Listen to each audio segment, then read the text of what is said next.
अस्सलामुअलैकुम। Welcome to AM राद।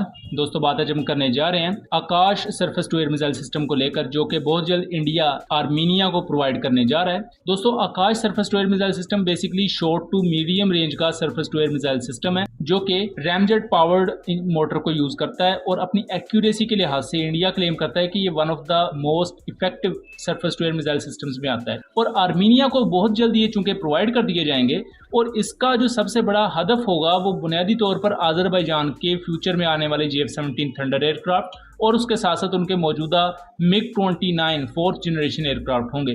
तो दोस्तों, ये किस तरह इंपैक्ट करेगी जो Akash S1 surface to air missile system की डिलीवरी है पाकिस्तान को, यानी कि पाकिस्तानी एयरक्राफ्ट की सेल को और आज़रबाईजान को। दोस्तों, इन चीज़ों पर बात करते हैं। इंडियन डिफेंस रिसर्च विंग के मुताबिक India Akash S1 surface to air missile system बहुत जल्द शिप कर देगा आर्मीनिया को, यानी कि वो आर्मीनिया में चले जाएंगे। अब दोस्तों, अभी तक ये चीज क्लियर नहीं है कि क्या आर्मीनियन जो मिलिट्री पर्सनल है उन्होंने इसकी ट्रेनिंग ले ली है, या ये पहले आर्मीनिया जाएंगे और उसके बाद ट्रेनिंग ली जाएगी, क्योंकि इससे फिर जो टाइम स्पैन है या कितना वक्त लगेगा उन्हें बाकायदा डिप्लॉय होने में और या ऑपरेशनलाइज होने में, इसको हम जरा बेहतर तरीके से समझ पाएंगे।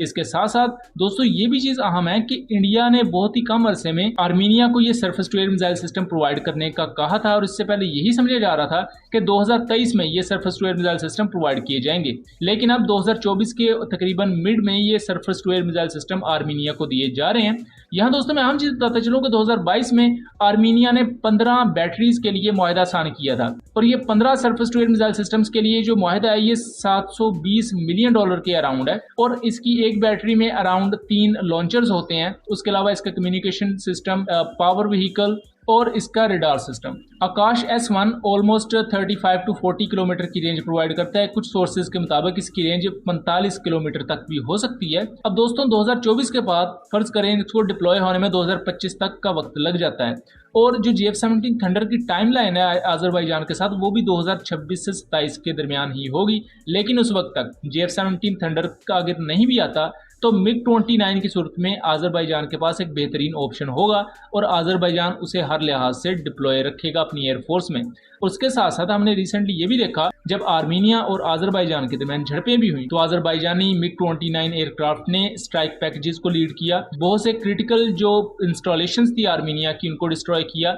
इस तमाम कॉन्टेक्स्ट में जो MiG-29 एयरक्राफ्ट है ये बेशक बहुत ज़्यादा मॉडर्न आज के दौर में नहीं समझा जा सकता, लेकिन ग्राउंड स्ट्राइक के हवाले से और आज़रबाईजान के कॉन्टेक्स्ट में ये आज भी बहुत ज़्यादा रेलिवेंट और बहुत ज़्यादा अहम है। अब दोस्तों, आ जाते हैं हम जरा फ्यूचर पर। फ्यूचर में हम सब जानते हैं कि आज़रबाईजान JF-17 थंडर ब्लॉक 3 लेने जा रहा है, और JF-17 थंडर ब्लॉक 3 की खरीदारी के लिए $1.6 बिलियन का मुआहदा वो साइन कर चुके हैं। अब इसी दौरान हम ये भी देखते हैं कि ना सिर्फ JF-17 थंडर को आज़रबाईजान को पिच किया जा रहा है, बल्कि दूसरे बहुत सी कंट्रीज को पिच किया जा रहा है। इंडिया भी अब इसी चीज की ताड़ में है कि वो अपने Akash S1 surface to air missile system को JF-17 थंडर के मुकाबले में वो लेकर आए। अब इससे जाहिर बात है इंडिया को Akash S1 surface to air missile system की एक्सपोर्ट को ज्यादा करने में मदद मिलेगी। इसका जो एक्सपोर्ट पोटेंशियल है उसमें ज्यादा बेहतरी आएगी, क्योंकि आपका एडवर्सरी या मुखालिफ जितना ज्यादा ताकतवर या जितना ज्यादा फेमस होगा, आपका सिस्टम भी उतना ही ज्यादा फेम या शोहरत हासिल करेगा। यहाँ फ्यूचर में हमें एक अल्टीमेट बैटल भी देखने को मिल सकता है कि एक तरफ अगर JF-17 थंडर ब्लॉक 3 हो और दूसरी तरफ इंडिया का आकाश